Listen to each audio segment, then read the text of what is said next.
leadership of this city. And I'm wondering if anybody raised that point with you and if you see their point. We did have the discussion. I think it was a good discussion. And the point I tried to make was, one, is there are constitutional restraints, but two, that I'm also open to having more autonomy on budgetary authority, particularly if they want authority and they don't want money from the rest of the states. If they want money that is just locally raised sales tax, I think we might have a room for discussion. But we cannot have money coming from the U.S. Treasury that is under the guidance of the Constitution without oversight. That would be inappropriate and unconstitutional. To that end, though, I want to end our conversation where it began. It seems to me, I'm sure it works this way in your life as well, that kind of real relationship comes with dialogue. People talk as much as they listen. I'm interested in what your plans are for further dialogue with people who don't already agree with you, particularly on matters of race and ethnicity.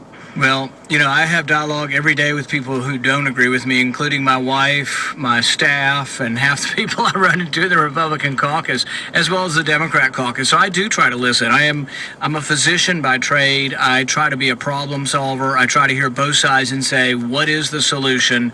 I also believe in showing up, and I will continue to show up and speak to historically black colleges as well as other venues that I'm invited to, and with the understanding that I think dialogue does improve things. I've been a big proponent of Republicans and Democrats eating together in Washington. This is something I've promoted for 2 years, to try to have more joint lunches where there is a social discussion, which I think would be helpful for the country. So I am a believer in both sides working together. I've worked together and I'm working together with Democrat senators on ending mandatory minimums, on bringing the troops home from Afghanistan, on auditing the Pentagon. So there are a lot of areas in which I am able to work with the other side, and I think it's been constructive.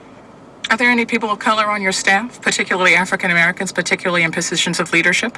We have, and we don't currently have because they left for promotions elsewhere. But we have and probably will in the future.